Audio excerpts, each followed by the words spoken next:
বিরাজ নাগিন আর ফিরে আসতে পারেননি। নিজেকে সুরক্ষিত রাখতে তার চারপাশে তিনি মায়া জাদু তৈরি করে আত্মগোপনে আছেন।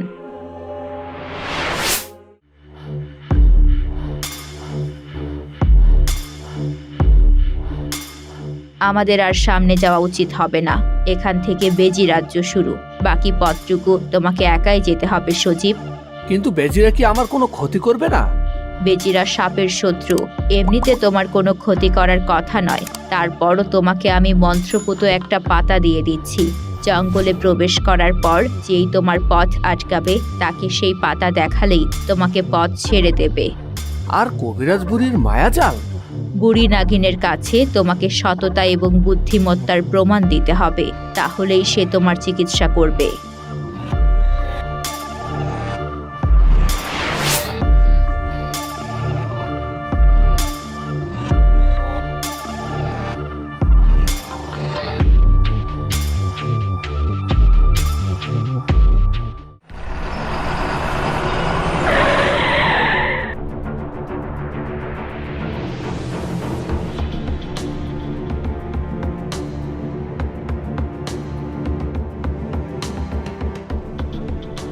আমাকে গ্রেপ্তার করেছো, তাহলে পুলিশ স্টেশনে না নিয়ে গিয়ে এখানে নিয়ে এলে কেন?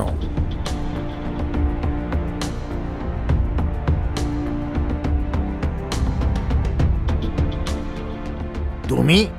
জি স্যার, আমি। সারা দেশের পুলিশ আর্মি সব এখন আমার কন্ট্রোলে। আমি তাদেরকে বলেছি আপনাকে এখানে বন্দি করে আনতে। আমাকে ডাকলেই তো আমি চলে আসতাম। এভাবে আসামির মতো ধরে নিয়ে আসলো ওরা। পৃথিবীর সুপার সিক্রেট ফাইল মঙ্গল গ্রহের এলিয়েনদের কাছে পাচার করার জন্য আপনাকে গ্রেফতার করা হয়েছে। আর কেউ না জানুক, তুমি তো জানো আমি নির্দোষ, কারণ তুমি তো সবসময় আমার সাথেই ছিলে।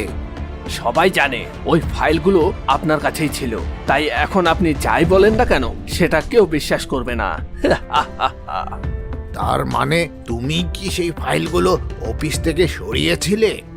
এই তো বুঝতে পেরেছেন, আমি সব তথ্যগুলো এন্টারাস গ্রহের প্রফেসর এক্স এর কাছে পাঠিয়েছি।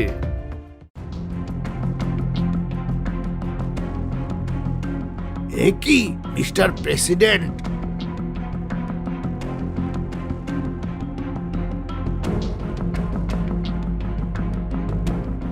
তুমি এসব কি পাগলামি করছো? এসব করে কি লাভ তোমার? আমি চাই ক্ষমতা। যে আমাকে ক্ষমতা এনে দেবে আমি তার জন্যই কাজ করব। হা হা হা হা। তার মানে মঙ্গল গ্রহের অদৃশ্য জাদুকর এলিয়েনদের দলের সাথে তুমি হাত মিলিয়েছো শুধুমাত্র প্রেসিডেন্ট হওয়ার জন্য? পাগল নাকি? বাংলাদেশের প্রেসিডেন্ট হওয়ার জন্য আমি এসব করতে যাব নাকি? আমার লক্ষ্য আমেরিকার প্রেসিডেন্ট হওয়া। তোমার কি মনে হয় মঙ্গল গ্রহের এলিয়েনরা তোমাকে কখনো ক্ষমতায় বসাবে? ওরা সব সময় পৃথিবীর ক্ষতি চেয়েছে, এবারও ওরা সেটাই করবে। ওরা নিউক্লিয়ার পাওয়ারের তথ্য দিয়ে পৃথিবীকে ধ্বংস করতে আসলেও আমি অবাক হব না। মোটেই এরকম কিছু হবে না। মঙ্গল গ্রহের সাথে আমি কোনো যোগাযোগ করিনি। আমার কথা হয়েছে, প্রফেসর এক্স আমাকে কথা দিয়েছেন তিনি আমাকে পৃথিবীর সবচেয়ে ক্ষমতাবান মানুষ বানাবেন।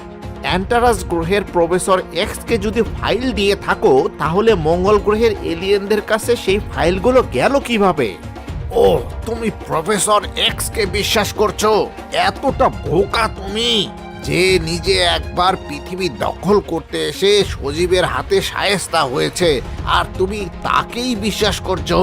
দেখো এখন মঙ্গল গ্রহের এলিয়েনরা না পৃথিবীকে দখল করে নেয় বা ধ্বংস করে ফেলে। প্রফেসর এক্স মঙ্গল গ্রহের কারো কাছে এই ফাইল দেবেন না।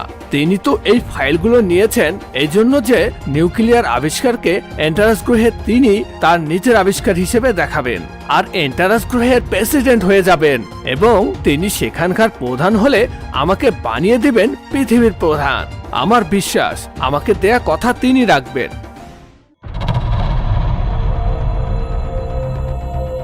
তোমরা সবাই জানো আমরা পৃথিবীর যে প্রযুক্তি, জ্ঞান, আবিষ্কার সবকিছুতেই অনেক বেশি উন্নত। তারপরেও প্রতিবার পৃথিবী দখল করতে গেলেই আমরা কোনো না কোনো বিপদের সামনে পড়ে যাই। হ্যাঁ স্যার, গতবার পৃথিবী আক্রমণ করার পরে সেখানে সজীব নামের এক হিরো আমাদের পরাজিত করেছিল। এবারও কি আমরা পৃথিবী আক্রমণ করব স্যার? না, আমরা তার চেয়েও বড় প্ল্যান করেছি। আমরা এবারে গ্যালাক্সি থেকে পৃথিবীকেই সরিয়ে ফেলবো। কি বললেন স্যার? পৃথিবীতে বাস করে কোটি কোটি মানুষ, আমরা যদি পৃথিবী ধ্বংস করি তাহলে ওই নিরীহ মানুষগুলো মারা যাবে। এসব নীতিমালা আমি শুনতে চাই না। পৃথিবী না থাকলে আমরা হব সেরা গ্রহ, সবচেয়ে উন্নত গ্রহ। কিন্তু আমরা এবার কি এমন করব যেটায় এতদিনের অসম্ভব কাজ সম্ভব করতে পারবো? তোমরা সবাই আন্টারেস গ্রহের নাম তো জানো।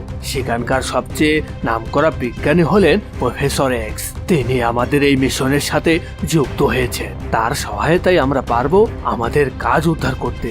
প্রফেসর এক্স কে খবর পাঠাও, তাকে মঙ্গল গ্রহে আমার সাথে দেখা করতে আসতে বলো। আর ওদিকে সজীবের কি খবর সেটাও প্রফেসর এক্স কে নজরে রাখতে বলো। ওকে স্যার, আমি এখনই যোগাযোগের ব্যবস্থা করছি।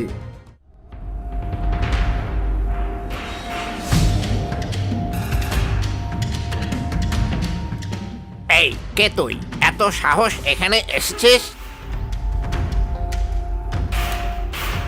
এই পাতা তোর কাছে মানে তুই আমাদের শত্রু না, বরং তুই এক দেশ থেকে আমাদের রাজ্যের মাঝখান দিয়ে অন্য দেশে চলে যাবি। যা, তাড়াতাড়ি চলে যা। সজীব আবারও সেই পথ ধরে হাঁটতে শুরু করলো। এবার রাস্তায় বেশ কয়েকবার তাকে দানব আকৃতির বেজি পথ আটকালো। হুলো রোগের কারণে সজীব পাতা দেখানোর বিষয়টি ভুলে যেতে পারে, তাই সে পাতাটি গলায় ঝুলিয়ে রাখলো। আর প্রতিবারই সেই পাতা দেখিয়ে বেজিরা তাকে ছেড়ে দিল। এক সময় হাঁটতে হাঁটতে সজীব ক্লান্ত হয়ে পড়ল।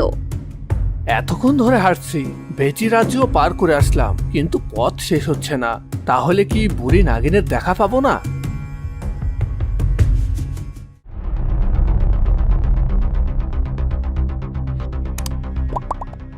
আর তো পারছি না।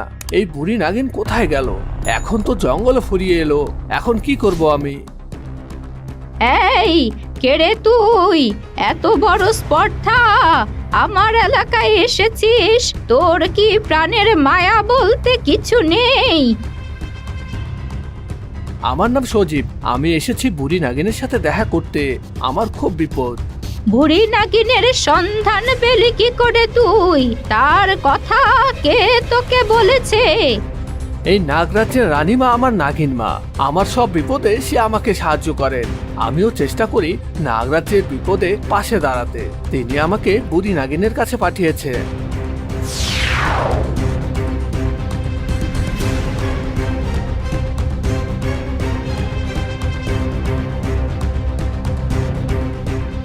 তাই বল, তোকে আমার নাতনি পাঠিয়েছে? কিন্তু তুই তো মানুষের বাচ্চা, তোকে কেন বিশ্বাস করব? বুড়িমা, নাগিন মা আমাকে একটা মন্ত্র দেওয়া পাতা দিয়ে পাঠিয়েছে। এই যে দেখুন। হ্যাঁ, এ তো আমার নাতনির দেওয়া পাতাই বটে। তো বল বাছা, কি তোর বিপদ? সজীব তখন আন্টারেস গ্রহ থেকে আসা প্রফেসরের আঘাত থেকে শুরু করে তার ভুলে যাওয়া রোগের সমস্ত কথা বুড়ি নাগিনকে খুলে বলতে শুরু করলো। বুড়ি নাগিনও সেসব কথা খুব মন দিয়ে শুনতে লাগলো। সজীব সব কথা শেষ করে থামলো। সব তো শুনলাম, আর তোর এই অসুখ আমি সারিয়ে দিতেও জানি, কিন্তু আমার একটা শর্ত আছে। কি শর্ত বুড়িমা? আমি সব শর্ত পালন করব। আমি একমাত্র সৎ এবং বুদ্ধিমানদেরই সাহায্য করি। তোর প্রমাণ দিতে হবে যে তুই সৎ এবং তোর বুদ্ধি আছে। এ আবার কি রকম পরীক্ষা? আয় আমার সাথে।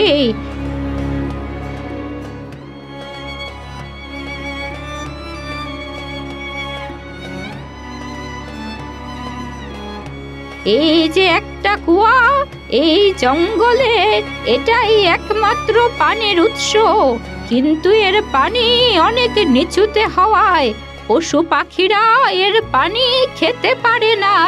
আবার গাছগুলো পানির অভাবে শুকিয়ে যাচ্ছে। তুই কি এর কোনো ব্যবস্থা করতে পারবি?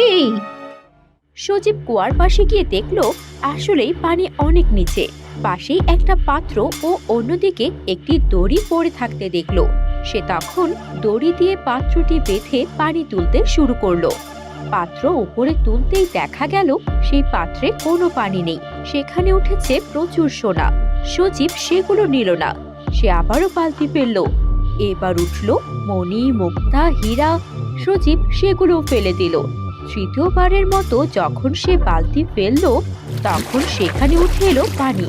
সজীব সারা দিন ধরে কষ্ট করে পানি তুলে তুলে শুকিয়ে যাওয়া গাছগুলোতে দিল, আর পশু পাখিদের খাওয়ার জন্য বিভিন্ন জায়গায় পানির পাত্রতে রেখে দিল। সব কাজ শেষ করে সোনা হিরেগুলো আবার কুয়োতে ফেলে সে আবার বুড়ি নাগিনের কাছে ফিরে এলো।